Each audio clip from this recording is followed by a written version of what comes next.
વાર્તા કથાનકનો આ અમારો પહેલો જ પ્રયોગ છે અમદાવાદમાં, સૌથી પહેલો પ્રયોગ છે. કેમ કે આવો પ્રયોગ અમદાવાદ નહીં પણ કોઈ આખા ગુજરાતમાં કે બીજી કોઈ જગ્યાએ થયો નથી. અમે અમદાવાદની અંદરથી ઘણા બધા બુક સ્ટોલોની અંદરથી વાર્તા કથાનક માટેની બુક્સો ગોતી અને તપાસ કરી અને સારા વાર્તા કથાનકકારો કોણ છે એની તપાસ કરી, એની આગળ અમે ટાઈમિંગ માગ્યા અને એપોઇન્ટમેન્ટ લીધી. આપણો મેઇન મુખ્ય મોટો વાર્તા કહેવાની પાછળ શું છે કે બાળકોને ટીવીથી આઘા કરવા. બાળકોને શું છે કે કોઈ બીજી પ્રવૃત્તિ નથી એટલે બાળકો હરીફરીને ટીવી ઉપર અને વિડીયો ગેમ ઉપર જાય છે. અમે જે પહેલાં વાર્તા કહેતા હતા અને હવે વાર્તા કથાનકની શિબિર ભર્યા પછીની જે વાર્તા કહીએ છીએ એમાં બાળકોને બહુ આનંદ અને એટલા બધા ઇન્ટરેસ્ટથી બાળકો વાર્તા સાંભળતા થયા છે.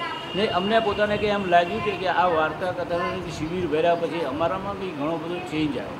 કંઈ એના હાવભાવમાં ફરક પડે, એને બોલવાની સ્પીચમાં ફરક પડે, એને કેવી રીતે વાર્તાની એપ્રોચ બાળકોની સામે કરવો, કઈ વાર્તાઓ બાળકોને ગમશે, એ ટાઈપના બધા સબ્જેક્ટ વિષયો એ લઈ ને આપણે લગભગ આદર્શ અમદાવાદે લગભગ 701 વાર્તાઓ સિલેક્ટ કરે અને એ જે 3 મહિનાની શિબિરની અંદર થોડી ઘણી વાર્તાઓ દરેકને પહેલાં તો આપણે વાર્તાઓ એમને આપેલી કે ભાઈ આ પુસ્તકો છે અને આપણી પાસે પડ્યા છે, એમાંથી તમારે વાર્તાઓ વાંચવાની. પછી એ દરેક શિબિરની અંદર દરેક દિવસે 2-3 બહેનો અને ભાઈઓને આપણે એ વાર્તા કહેવડાવતા શીખ્યા કે કેવી રીતે વાર્તા કહેવાની. સંસ્કાર સિંચન માટે સારામાં સારો બેસ્ટ માધ્યમ છે બાળકોને કે ભાઈ આજે કોઈ એક નાના વાર્તાઓથી શરૂ કરીને પંચતંત્રથી શરૂ કરીને મોટી વાર્તાઓ, એમાંથી બાળકોને શ્રેષ્ઠ જ્ઞાન મળે અને જ્ઞાન સાથે નાનપણમાં ગમત મળે અને એ બાળકો વાર્તા કરતો સાંભળતો સૂઈ જાય. આ જ બાળકો તમે એમ કહો છો કે ટીવી જોવે છે, ના, એ સાચું નથી. તમે જો એને વાર્તામાં ઇન્વોલ્વ કરશો ને વાર્તા દ્વારા એટલો બધો બોધ મળે છે. આજના બાળકો ઐતિહાસિક વાર્તા સાંભળવા માગે છે. મને જે લોકોએ કીધું કે આંટી તમે અમને રામાયણની વાર્તા, આ બાળકોને ખબર, જ્યારે તમે વાર્તા કહેશો તો એને ખબર પડશે કે આપણું ઇન્ડિયન કલ્ચર શું છે, આપણામાં કેટલું મહત્ત્વ છે અને વાર્તા દ્વારા કેટલું બધું જાણવા મળે છે.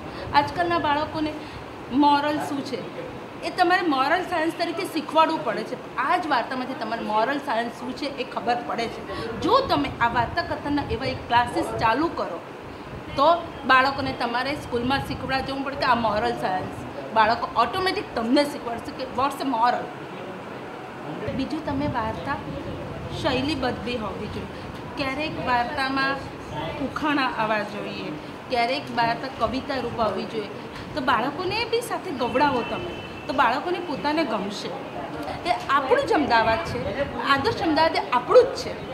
એમાં આપણે સહભાગી થઈને આપણને આનંદ મેળવવાનો છે. હું એમ નથી કે તમે બીજાને આનંદ મેળવશો તો જ તમે બીજાને આપશો ને.